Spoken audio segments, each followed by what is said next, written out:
Hey guys, so in this video, it's going to be kind of controversial. Wow, I can't even say that word. Just because I want to know if the Mustang Mach-E is truly a Mustang.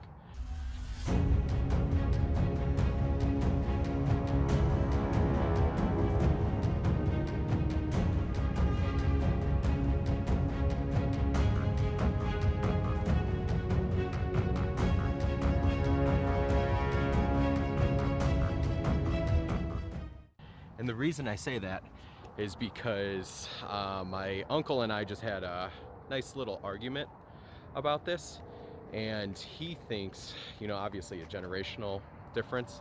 He thinks that the Mustang really isn't, the Mach-E isn't a Mustang technically. So he has his own opinions, and because of what he said, there's been a lot of arguing, let's just say that. So, but he really believes it's not a Mustang because of the EV version of the powertrain versus the four-door. So I want to kind of open this up to everybody, and I want to really know, like, in the comments, please let me know what you think, because technically with my uncle, I won the argument just because of this.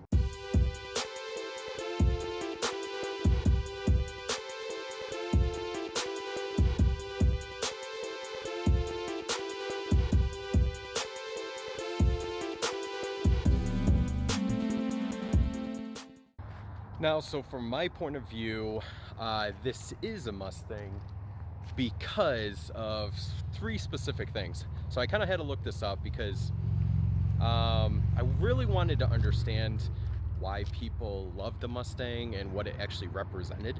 So when I looked it up, there's three things specific that a lot of people, especially obviously Mustang owners, said that made them feel like, yes, this was a Mustang, or no, it really wasn't. So the first one is performance. This thing has so much performance, it's ridiculous. So that one, I strongly believe this is a Mustang because of the performance. Especially they are making the GT version that's coming out soon, and that's a 0 to 60 in 3.8 seconds. And then they're making a GT Performance as well, and that's like 3.5 seconds 0 to 60. And yeah, I know 0 to 60, you know, it's not always everything. But the thing is, super low center of gravity, and this thing's gonna rip through the corners. You got all that torque immediately through these electric motors.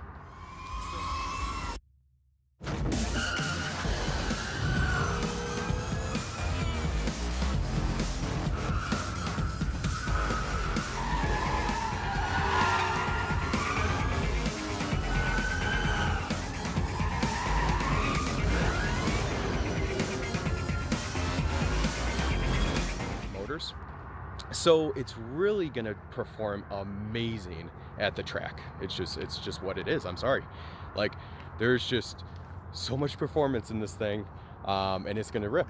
So, and then the second thing is the freedom. This one was kind of characterized as a Mustang with it being a convertible, which maybe in the future this will be something like that. But I think the freedom portion is just basically like hopping in the car, being able to go absolutely anywhere you want to go. And you can really get that in any vehicle nowadays, obviously. So, and what I think is like really, truly more of like the freedom in the Mach-E is because of it's an EV. So you can technically be off of the grid. Yeah, you guys are gonna hate me for this, but if your house is configured with solar panels, for example, you can completely charge this depending on how much power those things are generating, especially out here in Colorado. It's gonna generate a lot of power. So you're gonna be completely off the grid. You don't need to go to a gas station, nothing. So I think that is a great form of freedom. And the very last thing that they said was the power. So obviously the Mustang is always very high performance, high amount of power. And I think they're trying to differentiate between performance and power, as in power is just literally just raw power going to the wheels. How much of that is actually going to the wheels?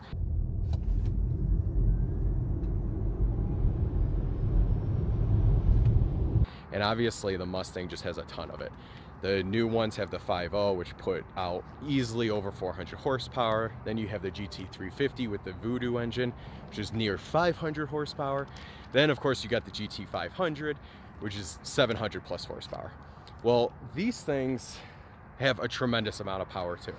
And it's almost more, it is actually 100% more efficient with an EV versus a gas, because like one of my last videos was, you have to get that power from the front of the engine to the rear wheels through a transmission, through a differential, etc. And every time you change the power via direction, like the differential, you lose that power from the engine. It's just what it is. EVs don't have that. EVs, like especially this one right here, has a dual motor system. So though that motor is tied directly to that rear axle, so that power is going right from the electric battery to the electric motor straight to the wheels. So you actually have more power. Now, what I want you guys to chime in the comments is tell me the reason you think this is or is not an actual Mustang. Because based on what I think, it is. It checks all 3 boxes based on what normal Mustang owners say. But I'm kind of curious if it's actually the EV version of the Mach-E that you absolutely think it's not a Mustang, or if it's the 4-door. Because obviously this is the first of a kind, being, you know, obviously 4-door instead of 2-door. But you still get all those checked boxes. You got the performance, you got the power, and you got the freedom. So I don't know, it's kind of seeming like it's a Mustang. On a little side note, there's a lot of vehicles coming out that have iconic names to them that are kind of getting controversial as well. Specifically, what comes to my mind is the Chevy Blazer. That one, just like the Bronco that came out, is meant to be an off-road vehicle, like a badass vehicle. And you know, growing up, you see those jacked up vehicles on the road. I'm talking like in the 90s. And they just look so badass. But now you look at the Chevy Blazer and you're like, what? It just didn't make sense. Even like the Trailblazer. And that's just the first one that comes to my mind. But so I think with new generations, especially mine, I'm technically like an elder millennial. I think the meaning of these names are gonna change because things are dying off. Like the Mustang Pure Power, just a gigantic V8 in it, that's going away. We all know it's going away. We got EVs, so sorry. But I think it's gonna start meaning a lot more to a certain extent, and it's gonna really change versus what we're used to. And it's generational. Look at even Harley Davidson.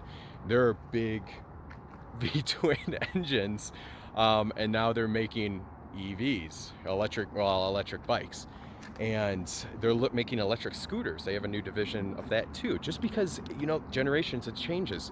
Not all of us want big V8s anymore. If I wanted a big V8, this would literally be the GT350 or the GT500, but it's not. I wanted an EV. I wanted the efficiency. I wanted to be basically off the grid, all that stuff. So I think it's going to change, and you could see that with the Blazer, the Trailblazer.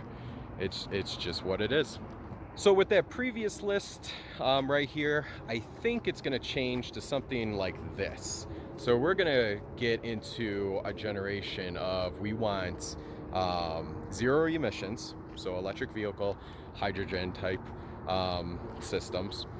And we're going to want clean systems as well, so we can be basically off the grid. We can make our own power. There's no need to be tied to the grid anymore, or have to go to a gas station. That time is over with. And then I think with EVs just come performance. Even the simplest like Nissan Leafs, Chevy Bolts, they're quick. They're quicker than a lot of like ICE vehicles, or they're very comparable to. When you get a car that's, you know, 0 to 60 in 6 seconds for an internal combustion engine, you're talking probably like there's a lot of different configurations, but most likely a V6. When you want to get lower than 6 seconds, you're gonna want a V8. With these, you're getting a small EV As far as power goes, and you're already getting that 0 to 60 time. The performance is just there. It really is. Again, guys, thank you very much for watching. And if you could, please subscribe or like this. And definitely let me know in the comments what you think. Because, I don't know, based on my analysis, it definitely is a Mustang. So, all right, until next time, guys.